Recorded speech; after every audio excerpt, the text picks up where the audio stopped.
Hello दोस्तों, ये कहानी चतुर तेनालीरामा की है। आइए शुरू करते हैं। तेनालीरामन की ईमानदारी से महाराज सदैव प्रसन्न रहते और तेनालीरामा को पुरस्कार देते रहते। तेनालीराम से चिढ़ने वाले कुछ ब्राह्मण एक दिन राजगुरु के पास पहुंचे, क्योंकि वे सभी अच्छी तरह जानते थे कि राजगुरु तेनालीराम का पक्का विरोधी है और तेनाली से बदला लेने में वो उनकी मदद जरूर करेंगे। राजगुरु और ब्राह्मणों ने मिलकर सोचा, क्यों न तेनालीराम को अपना शिष्य बनाने का बहाना किया जाए। शिष्य बनाने के नियमानुसार तेनालीराम के शरीर को दागा जाएगा और इस प्रकार हमारा बदला भी पूरा हो जाएगा। फिर राजगुरु उसे निम्न कोटि का ब्राह्मण बताकर अपना शिष्य बनाने से इनकार कर देंगे। अगले ही दिन राजगुरु ने तेनालीराम को अपना शिष्य बनाने की बात बताने के लिए उसे अपने घर बुलवाया। चतुर तेनालीराम राजगुरु की बात सुनकर तुरंत समझ गया कि दाल में जरूर कुछ काला है। आप मुझे अपना शिष्य कब बनाएंगे? तेनालीरामन ने कुछ इस अंदाज में पूछा कि राजगुरु को उस पर बिल्कुल भी शक न हो। राजगुरु ने कहा, इस मंगलवार को मैं तुम्हें अपना शिष्य बनाऊंगा। उस दिन तुम स्नान करके मेरे द्वारा दिए गए नए वस्त्र धारण करके मेरे पास आ जाना। उसके बाद तुम्हें 100 स्वर्ण मुद्राएं भी दी जाएंगी। उसके बाद विधिवत तरीके से मैं तुम्हें अपना शिष्य स्वीकार कर लूंगा। ठीक है, मैं उस दिन आपके घर आ जाऊंगा। इतना कहकर तेनालीराम अपने घर चला गया। घर पहुंचकर उसने यही सब बातें अपनी पत्नी को बता दी।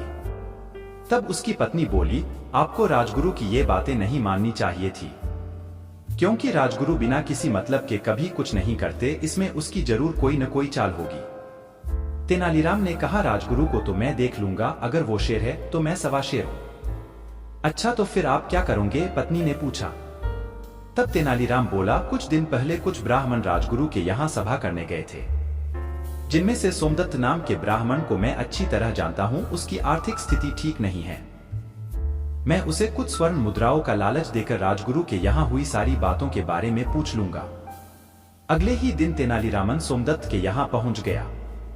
कुछ देर बात करने के बाद उसने सोमदत्त को 10 स्वर्ण मुद्राएं देते हुए कहा, मुझे तुम्हारी आर्थिक स्थिति ठीक नहीं लग रही है, इसलिए तुम ये मुद्राएं रख लो और मुझे राजगुरु के घर हुई सारी बातें बता दो।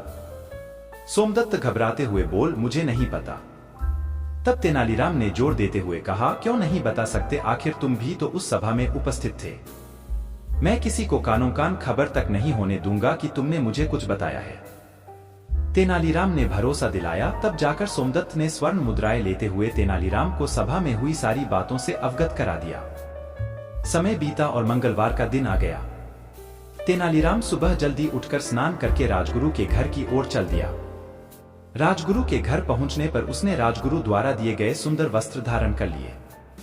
इसके बाद राजगुरु ने उसे 100 स्वर्ण मुद्राएं देकर बैठने के लिए कहा, क्योंकि नियम के अनुसार अब तेनालीराम को शंख और लौह चक्र से दागा जाना था, इसलिए उन्हें आग में तपाया जा रहा था। जैसे ही वे पूरी तरह तप गए, तभी तेनालीराम 50 स्वर्ण मुद्राएं राजगुरु की ओर फेंकते हुए बोला, आधी ही बहुत है, आधी आप वापस रख लीजिए। इतना कहकर तेनाली वहां से भाग गया। अब राजगुरु और ब्राह्मण भी तपे हुए शंख और लौह चक्र लेकर तेनालीरामन के पीछे पीछे दौड़ने लगे। यह नजारा देखने के लिए रास्ते में काफी भीड़ इकट्ठी हो चुकी थी।